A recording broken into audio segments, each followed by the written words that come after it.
നിങ്ങളുടെ favourite shows ഇനി ഒരിക്കലും മിസ്സാവില്ല. ഇപ്പോൾ C5 കാണും നിങ്ങളുടെ ഫേവറേറ്റ് ഷോ തികച്ചും സൗജന്യമായി. അല്ല, നിങ്ങൾക്ക് രണ്ടുപേർക്ക് ഉറക്കമൊന്നുമില്ലേ? സന്ദീപിനെ മുറി കാണുന്നില്ല. നിങ്ങൾ ആരെങ്കിലും കണ്ടായിരുന്നോ? നീ രാവിലെ അവനെ കണ്ടുള്ളൂ. എന്റെ അത്യാവശ്യം എന്ന് പറഞ്ഞ് പുറത്തുപോയി. വന്നില്ലേ ഇതുവരെ? വന്നില്ല, വിളിച്ചിട്ടും കിട്ടുന്നില്ല. പുറത്തു പോയെങ്കിൽ തന്നെ ഇത്രയും നേരമായില്ലേ? വരാനുള്ള സമയം കഴിഞ്ഞല്ലോ. നിങ്ങൾ ആരെങ്കിലും അനഘയെ കണ്ടോ? ബെസ്റ്റ്. അനഘയും കാണുന്നില്ലേ? ഇവിടെ സന്ധ്യപേടിനെ കാണാത്ത കാര്യവും സംസാരിക്കുമായിരുന്നു ഞങ്ങള്.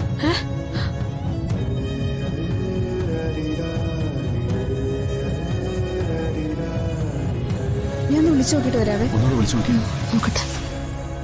ഇവിടുത്തെ എവിടെ പോയി? ഓ, അങ്ങനാണെങ്കി പിന്നെ അന്വേഷിക്കണ്ട. അവർ രണ്ടുപേരും വന്നോളൂ. അവർ അവന്തിയോട് പറഞ്ഞോ എവിടെയെങ്കിലും പോകുന്ന കാര്യം? പറഞ്ഞു, എവിടെങ്കിലും പോയി ഒരുമിച്ച് ജീവിക്കണമെന്ന് പറഞ്ഞു.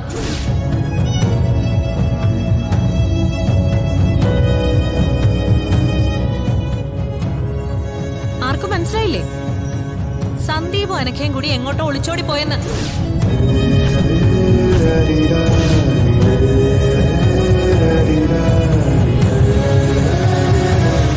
എന്നോട് അവര് രണ്ടുപേരും പറഞ്ഞിരുന്നു, വിവാഹം നടത്തി കൊടുത്തില്ലെങ്കിൽ അവരിത് ചെയ്യുമെന്ന്.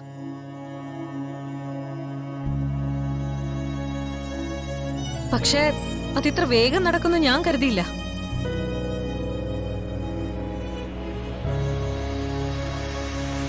വെറുതെ ഓരോന്നും പറയല്ലേ. അവര് വേറെന്തെങ്കിലും ആവശ്യത്തിന് പോയതാവും. ഒരുമിച്ച് പോലും ആയിരിക്കില്ല പോയിരിക്കുന്നെ. പിന്നെന്തിനാ ആവശ്യമില്ലാത്ത കഥ മെനഞ്ഞുണ്ടാക്കുന്നെ? ആവശ്യമില്ലാത്ത കഥയോ? എന്നോട് അവര് പറഞ്ഞ കാര്യങ്ങളാ ഞാൻ പറഞ്ഞത്.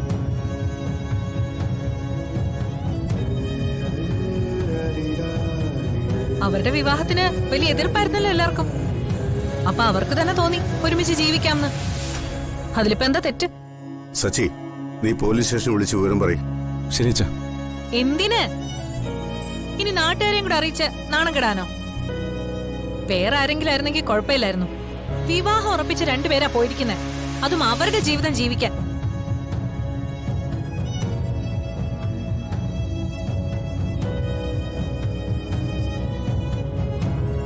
ഇപ്പൊ തൃപ്തിയായല്ലോ എല്ലാവർക്കും. എനിക്കറിയായിരുന്നു ഇത് അവസാനം ഇങ്ങനെയൊക്കെ സംഭവിക്കുമെന്ന്. എല്ലാവരും ആഗ്രഹിച്ച കാര്യം അവര് സ്വന്തമായിട്ടങ്ങ് നടത്തി, അത്രേ ഉള്ളൂ. എന്തായാലും അനഘ എന്നെ എന്താ ഏതാന്നൊന്നും വിളിച്ചു പറയാതിരിക്കില്ല. അവള് വിളിക്കട്ടെ, അപ്പൊ അറിയാലോ കാര്യങ്ങൾ എന്താന്ന്.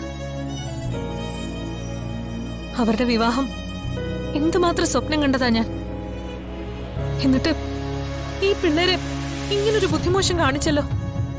അല്ലെങ്കിൽ തന്നെ അവരെ എന്തിനാ കുറ്റം പറയുന്നേ?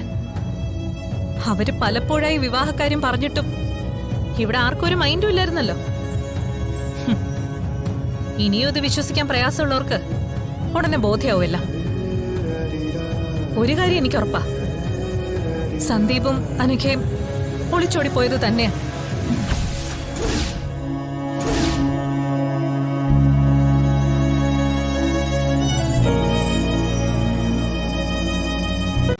ഡൗൺലോഡ് ചെയ്യൂ C5 ആപ്പ്. കാണൂ എല്ലാ എപ്പിസോഡുകളും സൗജന്യമായി.